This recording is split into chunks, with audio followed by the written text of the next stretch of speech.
بسم الله الرحمن الرحيم. لن ينال الله لحومها ولا دماؤها ولكن يناله التقوى منكم كذلك سخرها لكم لتكبروا الله على ما هداكم ولعلكم وبشر المحسنين.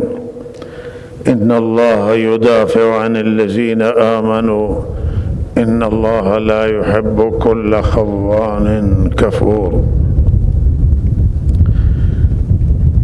الله أكبر الله أكبر، لا إله إلا الله والله أكبر الله أكبر ولله الحمد.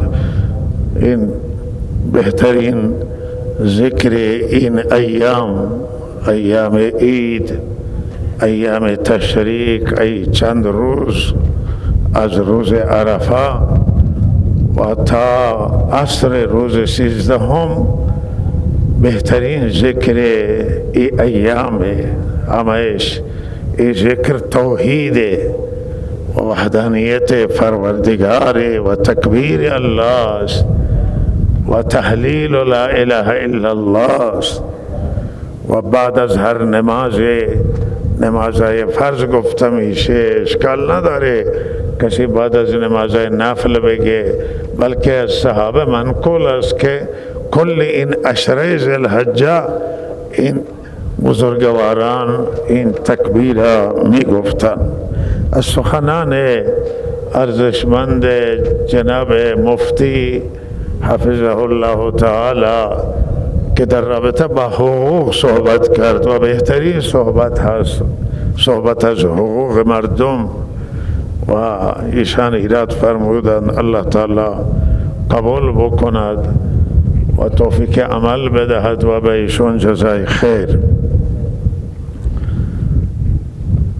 امروز بهترین عملی که یک مسلمان میتواند انجام بدهد، مؤمن انجام بدهد، یکی همین حضور در این مراسم هست، در نماز عید شهید قربان و شرکت در این اجتماع مسلمانان، در این تجمع دینی و که در واقع جشن عید در همین سجده هست و تکبیر است و دعا هست و نیایش و نماز و دومی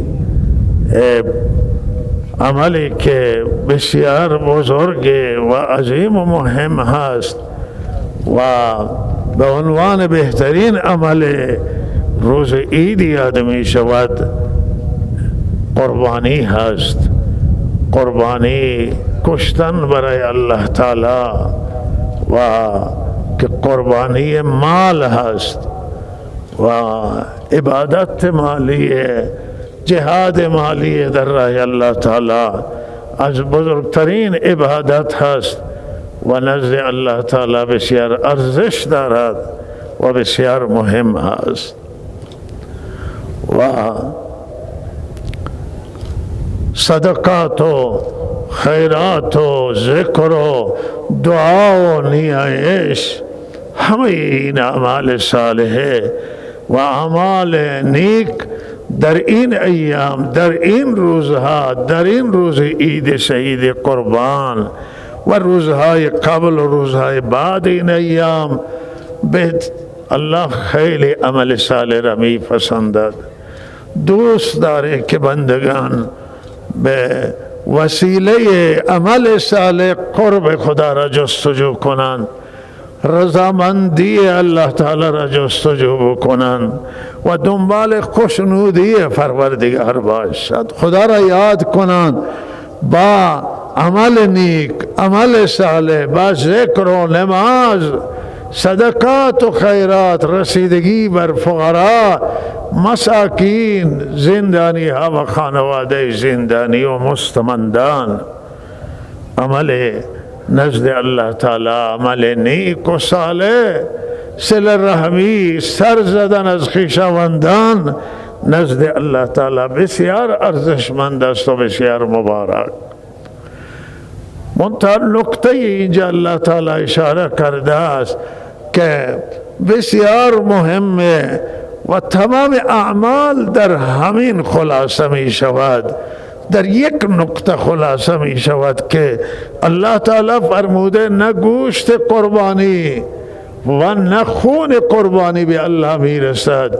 خون که شما به زمین می ریزید، گوشت خودتون استفاده می کنید. به الله چه میرسه از این قربانی؟ به الله تقوای شما میرسه. ولکن یناله التقوی منکم، تقوای شما، اخلاص شما، للهیت شما، نیت شما از قربانی و از عمل که رضامندی الله است. شما برای رضامندی الله نماز میخوانید، شما برای رضامندی الله قربانی را میکشید، شما برای رضامندی الله عمل میکنید. آنچه که به الله میرسه تقوای شما هست که میرسد، اخلاص و للهیت شما هست که به الله تعالی میرسد. و این دریغ نکنید که در وقت تمام اعمال، خصوصا وقت نماز، مخصوصا وقتی که قربانی را میخوابانید که بکشید و ذبح کنید برای الله تعالی، توجهتون به الله بره. همانطور که توجه رحمت للعالمین، امام النبیین، سید الاولین والآخرین در وقت قربانی به الله میره. شما هم توجهتون به الله بکنید. این تقوای پرهیزگاری همینه و اخلاص در راستای تقواست، در مسیر پرهیزگاریه و این نزد الله بسیار ارزش دارد.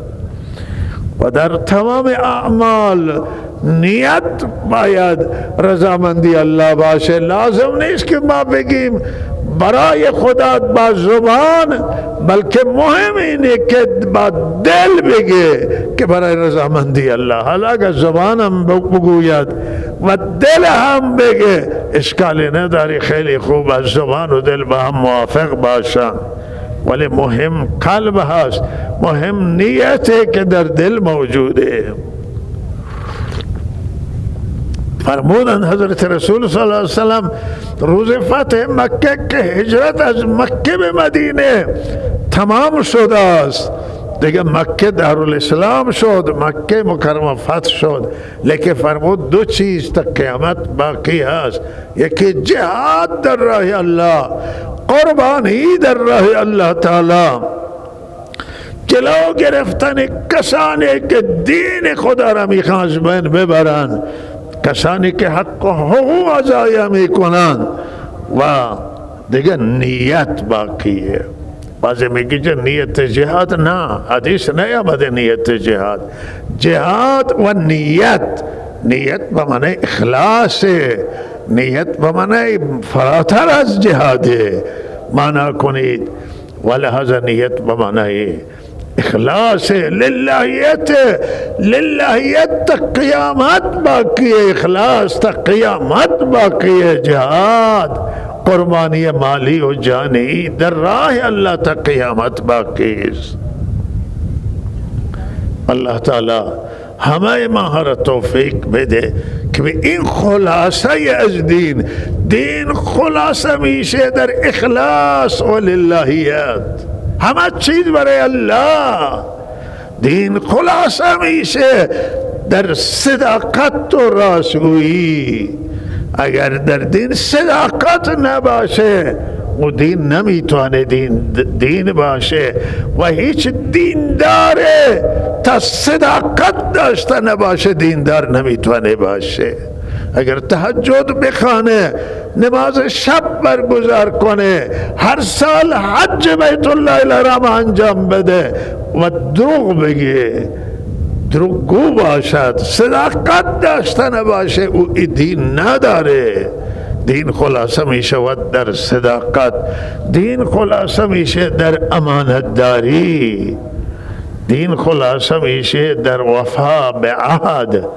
عهد مهمه، وعده مهمه که انسان وعده که کرده به وعدهش وفا بکنه، عهد داشته باشه، وعده داشته باشه، صداقت داشته باشه، امانتداری داشته باشه، یک رنگ و یک چهره. این مهمه که انسان چهرهش یکی باشه، یک زبان در دهان داشته باشه، به چند زبان صحبت نکنه، به چند صورت خودش را ارائه ندهد، نفاق در دل نباشه، دو رنگ نباشه، دو چهره نباشه. مهمه این عزیزان من، صداقت خیلی مهمه. ولهذا این خلاصه از دین خلاصه میشه در ایمان و اعتقاد قابل قبول و صحیح به خدا و رسول و آخرت. دین خلاصه میشه در تابعداری حضرت رسول صلی الله علیه وسلم، در تابعداری از قرآن عظیم و شان، عمل به قرآن عظیم و شان. فرامین الله تعالی، دستورات الله تعالی را عمل بکنید، شما میشید دیندار، شما میشید متدین. اتباع رحمت للعالمین، پیروی از حضرت رسول صلی الله علیه وسلم. این دین عزیزان من، دین شعار نیست، دین به شعار دادن دین، به گفتن دین، دین در زندگی نمی آید. دین حرف نیست، دین عمله، دین صداقت، دین اخلاص. الله تعالی من و شما را نصیب بکنه به من و شما، و الله تعالی من و شما را موفق بداره در راه خودش. این ایام به هر حال ایام هستن که ایام هفته قوه قضاییه هست و من یک چند جمله در این باره خواستم عرض بکنم به مناسبت هفته، به مناسبت این ایام که قوه قضایی و دستگاه قضایی که یک امر بسیار ضروریه و تمام سیستم های حکومتی دنیا دستگاه قضایی دارن و قاضی دارن و قضات مهم در فرهنگ های بشری و در تمدن های بشری. به هر حال قضاوت بوده، فیصله بوده و در حکومت‌های دموکراتیک، کشورهای دموکراتیک دستگاه قضایی موجوده و به هر حال استقلال داره و مستقله و متاثر از سیاست نیست، سیاست حکومت. و دستگاه قضایی متاثر از هیچ نهاد و ارگانی نیست و دستگاه قضایی در کشورهای دموکراتیک مستقل عمل میکنه. حالا ممکنه بسیار جا هم تحت نفوذ حکومت باشه و حاکمان باشه، ولی به هر حال در کشورهای دموکراتیک میعلا دستگاه قضایی یک نهاد و یک قوه مستقل و بی‌طرف هست توی تمام دعاوی و توی تمام مسائل. و در دین اسلام در حیات طیبه مبارکه آن حضرت که یک تمدن جدید را بنیان گذاشتن، یک فرهنگ جدید در دنیا آمد و اونجا از قضاوت که خود آن حضرت قضاوت می کردن و هم صحابه کرام می کردن در حیات طیبه آن حضرت. مردم مراجعه می کردن به حضرت علی، مردم مراجعه می کردن به حضرت عمر، به صحابه دیگر مراجعات میکردن. چنانچه در آیات در تو روایات در این باره اشاره موجوده. آن حضرت قضا را به صحابت علیهم دادن که چگونه فیصله کنند، چگونه حرف هر دو طرف بشنوند. هدایت دادن که قضاوت عادلانه انجام بگیره. قاضی باید بی طرف باشه، قاضی نباید به یک سو میل بکنه و تمایل داشته باشه، بلکه به بی‌طرفی قضاوت بکنه. و یک مورد خدمت شما عرض می کنم که فرصت ندارم، فرصت بیشتر نیست. زنی را که سرقت کرده بود خدمت آن حضرت آوردن و ثابت شد که این زن سرقت کرده و آن حضرت سارق دستور همین بود. قرآن فرموده که شما دست سارق قطع کنید و بر اساس همین دستور الله تعالی آن حضرت میخواست که دستور بده که دست این زن که به نام فاطمه بود دستش را قطع کند.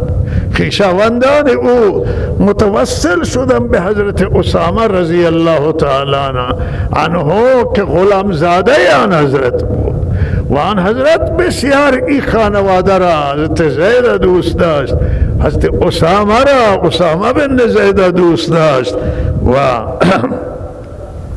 اسامه را دوست داشت و متوسل شدن که او سفارش کنه که آن حضرت دست این فاطمه را قطع نکنه، فامیلش بدنام میشه. و بالاخره او شفاعت کرد. آن حضرت خیلی عصبانی شد، گویا اسامه شما در رابطه با حد خدای که الله تشریح کرده اینا، حد خدا شما شفاعت میکنید. آن حضرت قسم به ذات یگانه الله خوردن، والله فرمود این فاطمه فلانه، یعنی فاطمه است که دیگه اگر فاطمه بنت محمد، فاطمه دختر پیامبر اعظم هم سرقت کنه من دستش را قطع میکنم. و این قاطعیت آن حضرت، این عدالت یعنی این که حاکم و خانواده حاکم و نزدیکان حکومت برای فیصله تفاوت با سایر مردم داشته نباشد و قضاوت مستقل یعنی این، قاضی مستقل یعنی این. مهمه که قضا متأثر نباشه از فضای سیاسی، قضا و قضاوت متأثر نباشه از بی‌طرفی، بلکه بی‌طرفی خودش را حفظ بکنه. عدالت مهمه. حتی قاضی حافظ نظام نیست، حافظ حکومت و سیستم نیست، قاضی حافظ عدالت، حافظ انصاف، حافظ بی‌طرفی. و باید او نگاه کنه که عدالت چه میگه، انصاف چه میگه. یک مورد دیگریش از قضاوت در صدر اسلام خدمت شما ذکر بکنم به صورت نمونه که حضرت علی رضی الله تعالی عنه از جنگ صفین که برگشتن، زره حضرت علی رضی الله تعالی عنه مثل لباس جنگی حضرت علی رضی از شتر افتاده بود و حضرت علی متوجه نبود. اینجا که آمدن نگاه کردن که او لباس نیست، متوجه شدن که افتاده و به تلاش افتادن. کسی بازار رفت و نگاه کرد همین لباس جنگی حضرت علی به فروش داره میرسه، اینجا می فروشن. از نزدیکان بود، شناخت و به حضرت علی اطلاع داد که لباس شما در دست یک یهودیه و می فروشه. و حضرت علی او را خواست و فرمود که این لباس مال من هست، از توی همین سفر از دست ما افتاده گم شده است. و او گفت که نه این مال منه و من این را می فروشن در بازار وای مال من هست، مال تو نیست. حضرت علی گفت من به تو نفروختم، من به تو ندادم. وای لباس مال منه. گفت نه مال تو نیست، مال خود منه. و این من این را به فروش گذاشتم. حضرت علی گفت که پس پیش قاضی بریم. قاضی شریح، قاضی که منصوب حضرت علی رضی اللہ تعالی عنہ، حضرت علی امیر المومنین و امیر المومنین قاضی را منصوب می کرد. و این قاضی که قبلا در زمان سیدنا عمر رضی اللہ تعالی عنہ منصوب شده بود، بسیار مهارت در قضاوت داشت، قاضی کوفه بود. حضرت علی و اون یهودی رفتن پیش قاضی شریح و با این ماجرا را ذکر کرد و گفتن که لباس جنگی در دست یهودیه و حضرت علی فرمودن که این لباس مال منه، نه من به این دادم و نفروختم. و افتاده این برداشته و دستشونشون گفت که نه، این لباس مال خود منه و مال حضرت علی نیست. و حضرت علی را قاضی گفت که شما دو تا گواه بیارید، دو تا شاهد بیارید. و حضرت حسن و قنبر غلام خود آزاد شده خود را عرض کرد و هر دو تا شاهدی دادن، فرزند حضرت علی حضرت حسن و هم غلام آزاد شدهش گواهی دادن که این لباس مال حضرت علی هست. قاضی گفت که غلام به آزاد شده که گواهیش را من میپذیرم، ولی گواهی حسن من نمیپذیرم. حضرت علی گفت شما چگونه گواهی حسن قبول نمی کنید که آن حضرت فرمودند که حسن و حسین فرموده این هر دوتا جوانان بهشتند، سیدا شباب اهل الجنه، این دوتا جوان بهشتیان حضرت در حق اینها شهادت دادن، به جنتی بودن اینها شهادت دادن. قاضی رو گفت شما چگونه نمیپذیری شهادت تو را؟ گفت شهادت این من شهادت فرزند را برای پسر را برای پدر قبول نمی کنم. و این نظر قاضی بود، شاید نظر حضرت علی نبود. حضرت علی سکوت اختیار کرد و پذیرفت قضاوت شریح را. توجه داشته باشید که این بی‌طرفی قضاوت و عدالت که امیر المؤمنین با یک غیر مسلمان در کشور اسلامی بره به قاضی مراجعه بکنه و قاضی فیصله قاضی را نگاه کنید، عدالت قاضی را. و لباس جنگ گفت که چو شاهد شما تکمیل نیست، با قسم این لباس مال یهودی است. قسم برداره و لباس ببره.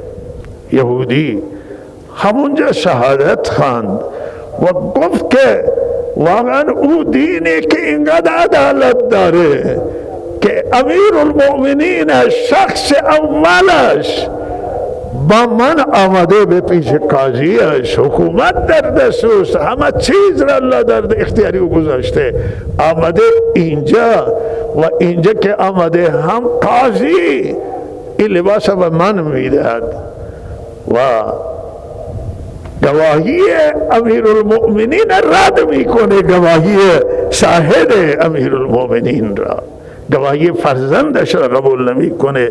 من این عدالت تا قبول دارم. این دین الهی است و او مشرف به اسلام شد و همونجا مسلمان گردیدی. بهطرفی دستگاه قضاییه که دستگاه قضایی باید چه کسی به غبار پای حضرت علی از ماها میرسه، چه کسی میتونه بگه که از حضرت علی بهتره، از حضرت علی، از غلام حضرت علی هیچ کسی ما در حد غلام او نیستیم. و این حضرت علی و این عدالت حضرت علی هست، این بهطرفی حضرت علیه.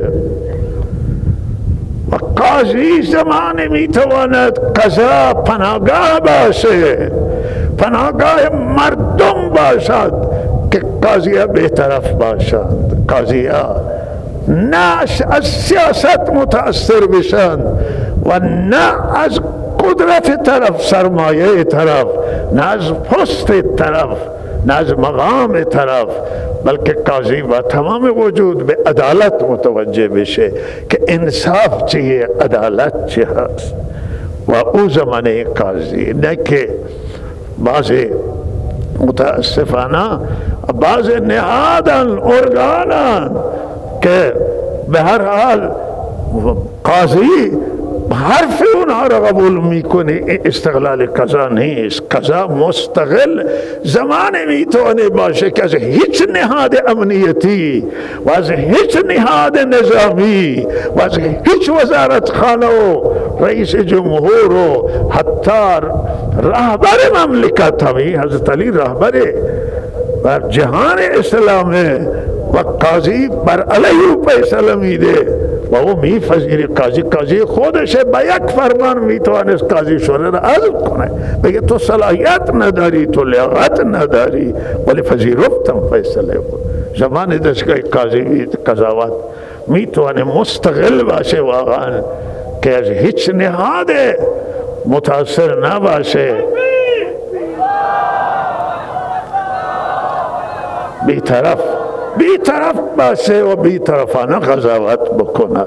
این میتونه، این آرزوی ملت ایران، ملت همه مانه که دستگاه قضایی کاملا بی‌طرفی خودش را حفظ بکنه.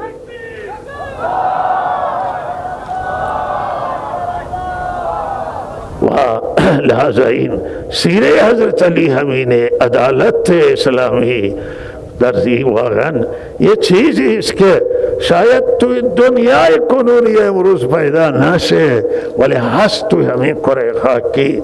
سراغ داریم بسیاری ممالکن که قاضی و متأثر حتی از رئیس جمهور هم نمیشه و بلکه استقلال خودش را و بی‌طرفی خودش را هم در دعوی عمومی و هم در مسائل سیاسی حفظ می کند و برحال خیلی حیاتی و مهمه. چیزی که توی جریانات واقعا آزار داد همه ماها را و او این بود که ماشاءالله اجازه بدید که امروز جمعوری کمک برای مسجد جامع مکی و هم ایدگاه و نصف که ایدگاه اینجا هزینه داره و قسمتا دروازه نداره و دیوار اشکار داره، اونجا دیوار هم نداره و حفاظت بشه و لحظه هم دست بالا بگیرید و انشاءالله کمک شایسته برای مسجد که در حال کار و آخری کارهای مسجد درون، معماری درون نزدیک اتمامه ولی خیلی هزینه بره و هم به هر حال این ایدگاه نیاز داره و انشاءالله دست بالا بگیرید این کمک جمعوری بشود.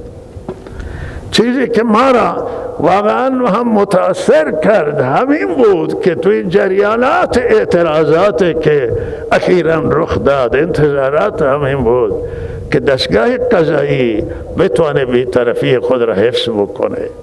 کسی که مامور را جای شهید کردن، مامور را کشتن، هم قاتل مجازات بکنه و اگر به مامور ظلم شده مجازات بکنه و اگر به معترض که از قانون تجاوز نکرده و اعتراض، چون حق مسلم و قانونی مردم اختشاش نه و ما از اختشاش هیچ دفاعی نمی کنیم بلکه از اختشاش منع می کنیم.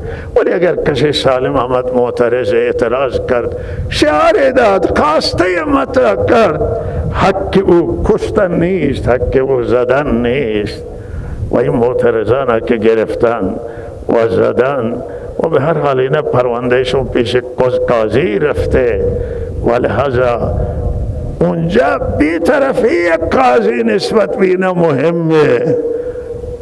اعترافات اجباری هیچ جایگاهی در نه شریعت اسلام و دین داره و نه در قانون اساسی کشور داره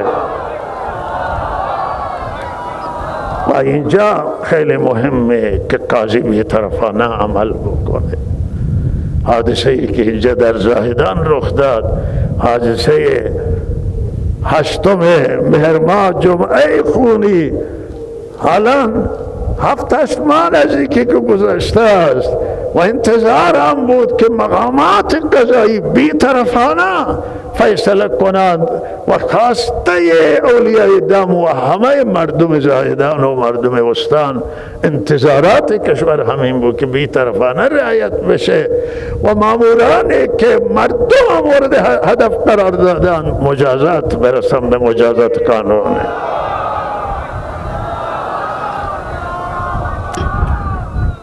حالا بعضی عزیزان میروند به خانواده شهدا سر میزنند، شهیدم بعضی را اعلام کردن، ولی قلب مردم اصلا تسلی نیست. با این مردم زمان تسلی اند که مجرم مجازات بشه،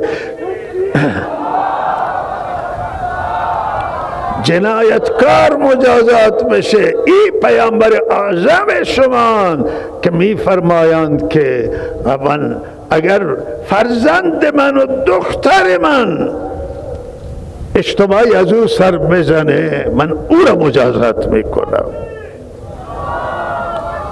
حسن و زیبایی در دولت مردان و به حاکمان و به دستگاه قضاییانه که بی‌طرفی را حفظ بکنه.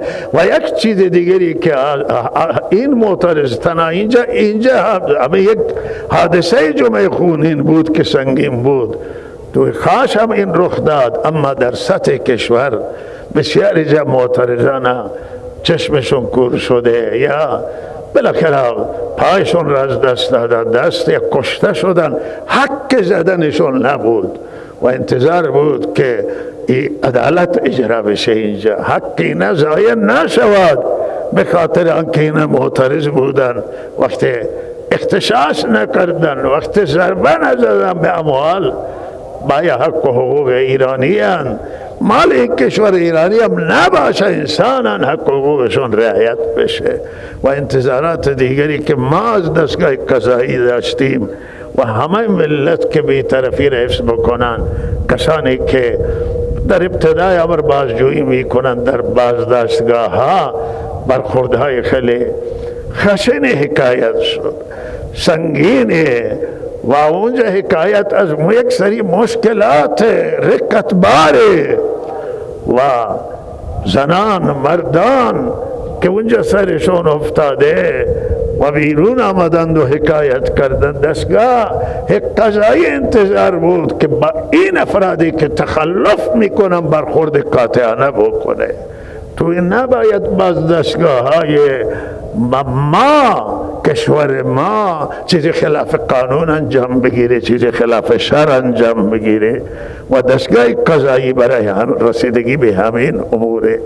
ما امیدواریم، آرزوی ما اینه که قضا استقلال حفظ بکنه. متاسفانه امروز فساد در تمام کشور ما شیوع پیدا کرده و به صورت یک سرطان بدخیم که ریشش را در تمام بدن میدواند. متاسفانه فساد دوانیده ریشه خودش را فساد مالی هست و سوی استفاده مالی. دستگاه قضایی هم مستثنا از این نیست. ما نمیگیم که همه دستگاه قضایی نه هستن. در دستگاه قضایی کسانی که از این کار دورند و متنفرند، اما افراد زیادی هستند که گرفتار فساد مالی هستند و این ما مال همین کشوریم و به هر حال شهروندیم، اطلاعات داریم و به هر حال انتظارانه که با این فساد به جدی مبارزه بشه که هیچ قاضی حق نه حق نکنه، حق مردم پایمال نشود، چرا که بگیم الله راضی نمیشه. و بسیاری طوری شکایت هست که مردم رفته حکم گرفتن، قضیه تمام شده، از یک جای دیگه رفته دیگه حکم گرفتن آوردن، دیگه سندی آوردن ولهذا این ماندن توی کار کنه. شکایت از تمام شهرها، از شهرهای مختلف این شکایت موجوده و این مسائل که به استقلال دستگاه قضایی و قضات ضربه وارد میکنه به مملکت، اعتبار مملکت و مبارزه جدی میطلبد که با این مسائل فساد، همانطور که مقام رهبری هم توصیه فرمودن در صحبتهای خودشون، باید این مسئله است که متاسفانه این فساد الان در کشور ما به صورت سیستماتیک پیش می آید و این مبارزه جواب نمیده اینه که در گذشته بوده است، بلکه مبارزه با فساد یک سازوکار جدیدی میخواهد و برنامه جدیده. و آخری صحبت بنده که وقت هم تمام شده آن است که به هر حال امروز داغ مسئله انتخابات مطرح است و انتخابات مجلس و بسیاری هستند که میشنویم زنگ میزنم به افراد که یلا همت کنید و بلند بشید و برای انتخابات آمادگی بکنید. و مردم ایران با این مدیرانی که الان در کشور نتوانند در این برهه و در این مشکلاتی که الان حاضر کشور گرفتاری به این مشکلات، مردم در فقر گرفتارند، در تنگدستی گرفتارند و گرفتاری های متعددی که در کشور نتیجه ضعف مدیران ضعیفی را گزینش کردن، مدیران ضعیفی را آوردن، از طیفهای ضعیف آوردن. توی کشور ما متاسفانه نخبه گریزی هست، از نخبگان و صاحبان قدرت و توانایی مدیران توانمندوری می کنند و این نتیجه گزینش اضافه گزینش که یا وسیله شورای نگهبان گزینش شدند نمایندگان مجلس و رؤسای جمهور و دیگر مدیرانی که انتخابات تعیین میشن انتخابیان و بقیه مدیران به وسیله اینها آمدن غیر مستقیما همه مدیران به انتخابات برمیگردن. انتخاب مدیران ضعیفی را گزینش کردند و به صحنه آوردند. مردم ناامیدن، مردمی که دیر نگذشته است که 100 میلیون تومان این مردم 100,000 دلار بود، 100,000 دلار بود، امروز 100 میلیون 2,000 دلاره و پنجاب دیرم نگذشته این زودتره که 100 میلیون تومان 50,000 دلار بود. این الان 100 میلیون وقتی به 2 آمده و مردم کسب و کار ضربه خورده، تجارت، کاسبی، تورم بالاست و مردم پریشانن، همه طیفه و طبقات پریشانن و این مدیران نمایندگان مجلس که مردم اینا امید مردم بودن که از حقوق مردم دفاع کنند، حرف بزنن. نماینده دولت نیست، نماینده حاکمیت نیست، نماینده مردم است. شما وقتی از حق حقوق مردم من و شما دفاع نتوانیم بکنیم، دیگه چه نمایندگی مردم هست؟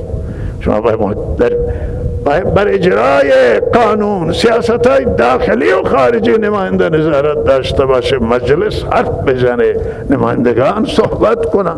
وقتی که نباشه مردم ناامید شدند از انتخابات که انتخابات و صندوق نمیتوانه مشکلات کشور را حل بکند و این صندوق از اول انقلاب رو به ضعف کشیده، ضعیفتر مدیران ضعیفتری را گزینش کردن و الان که همه آخری ضعفه و مدیران ضعیف آوردن. لحظه این حق این مردم کشور، مردم ایران، نماینده این هاست و با این گزینش فایده نداره و لحظه روحیه مردم، انگیزه برای حضور در انتخابات ندارن، بیاد داشته باشید که آخری انتخابات مجلس که مجلس حال حاضر و آخری انتخابات ریاست جمهوری از لحاظ درصد آرا و مشارکت کننده حداقل رسیده بود و شما توی انتخابات که آینده می آید بسیار مشکل می دانم بنده که مردم حضور پیدا بکنن تو انتخابات و روحیه داشته باشند. شما دنبالید خوبه که دنبالید مسئولان که با امریکا رابطه برقرار کنن، با اروپا، با کشور خارجی، خب یکی از خواسته های ملت هم بوده، ولی این تغییرات، ولی اصل تغییرات اصلی تغییرات داخل هست. شما تا داخل تغییرات ژرف نیاورید و تغییرات بزرگ نیاورید، توی داخل تاثیرگذار نمیشه این. و لحاظا شما میخواهید که تغییرات بیاید، فوری تغییرات نشان بده، ملت با ملت آشتی کنید، با ملت خود را نزدیک بکنید، به خواسته های مردم رسیدگی بکنید، زندانی های سیاسی را آزاد کنید و ویل کنید. و شما همین یک روزی ویل کنید زندانی های سیاسی را، فردا پول شما برگشت پیدا میکنه. شما مردم به سوی خود بیارید، پول برگشت پیدا میکنه. و این حرفها را که بنده میگم اینها خیرخواهی هست. جای توی دنیای دیگر این حرفها خریدار دارن، برای این حرفها هزینه پرداخت میکنن که کسی حرف بزنه و متاسفانه توی کشور ما کسی حرف بزنه و واضح و روشن باشه زیاد نمیپسند. منتقد توی کشور ما هیچ نمیپسندن، در حالی که تا انتقاد نباشه، تا نقد نباشه، اصلاح نخواهد بود. و شما از انتقاد فرار نکنید. یک تغییر اینه که باید این ظرفیت ایجاد کنید که افراد بتوانند انتقاد کنند، حرف بدن. حرفای ما دلسوزانه است، ما دنبال تخریب نیستیم، وطنمون را دوست داریم، تمامیت ارضی کشورمون را دوست داریم، استقلال میهنیمون را دوست داریم، استقلال دستگاه قضایی را دوست داریم که مسئولان ما صدر داشته باشند، بلندی نظر داشته باشند، همه کشور را ببینند و همه اقوام، مذاهب، ادیان ببینند.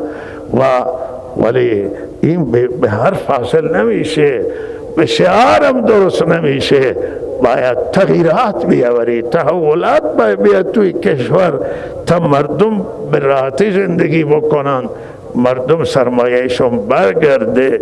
و ما امیدواریم که الله تعالی همه را توفیق عمل عنایت کند و گوشتای قربانی را همونطور که میدانید میتونید خودتون استفاده کنید، فقرا و مساکین فراموش نکنید. با توجه به این که گوشت خیلی قیمتش گرانه و حوزه برای طلاب نمیتونه تهیه بکنه که روزانه اینجا برای 2000 نفر غذا پخته میشه، پخت و پز میشه. و لحاظا درخواست همکاران گرامیمون آل حوزه که هر نفری هر خانواده حداقل که قربانی دارن 2 کیلو گوشت بدن و جاهای مختلف افراد گذاشتن پایگاه دارن، گوشت جمع میکنن. امسال پوست جمع آوری نمیکنن، پوست بدید. بالاخره به کسانی که دلتون میخواد، کسانی که به شما مراجعه میکنن، پوست به هر کسی دادید، اجازه دارید، ولی گوشتی امسال به جای پوست بدید که بالاخره یک باری اثر حوزه کم بشه. و همه مدارس دینیتون را و همه مساجدتون را همه را در این عید مورد تفقد قرار بدهید. قربانی دارن ندارن نیازشون چوی شما در حد تواناییتون با همه فقرا مساکین، کسانی قربانی ندارن، کسانی که در شما میآید یا نمیآید، با اینها در حد تواناییتون همکاری داشته باشید. الله تعالی همه ما را توفیق عنایت بکند و شما صفایتون منظم بکنید که ما نماز برگزار کنیم.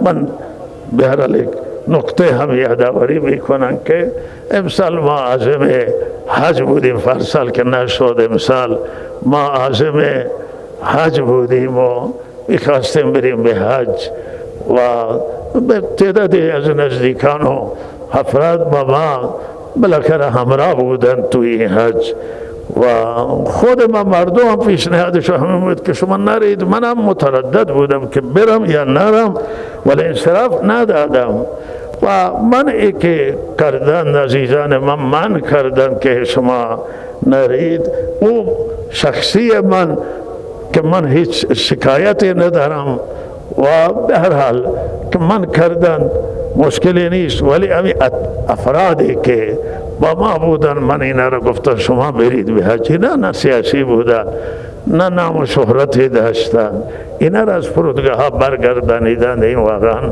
خیلی جای گله هست و چونکه صریح خلاف نص صریح قرآن ہے کہ قرآن می فرماید ولا آمین البیت الحرام، کسانی که به بیت الحرام میرن شما اینا را جلو نگیرید. مسلمانان را اللہ توصیه کرده و اگر فرض من هم میرفتم به حج به یک گوشه مسجد الحرام می نشستم، اونجا که کشور بالاخره ثالث و به حج میرفتن، اونجا حج انجام میدادم و برای همه دعای خیر میشد، نقصانی نداشت. ولی چیزی این که تدبیر مهمه که اگر شما نمیخواستید که من برم می آمدید میگفتید که مشورت، شما هم مشورتتون مثل مردم به من میدادید که شما بمانید مثل اینجا و من میماندم، بهتر بود و کسی هم بالاخره تبلیغاتی هم درست نمیشد و ما اعتقادیم که با احساسات هیچ کسی نما با احساسات رفتار کنیم و نه کسی دیگه چون احساسات ضربه میزنه، ضربه وارد میکند. اللہ تعالی ہمیں ماہرہ توفیق کے فکر صحیح عنایت کنے و ہمارا کمک کنے اللہ تعالی. و صلی اللہ علیہ سیدنا محمد.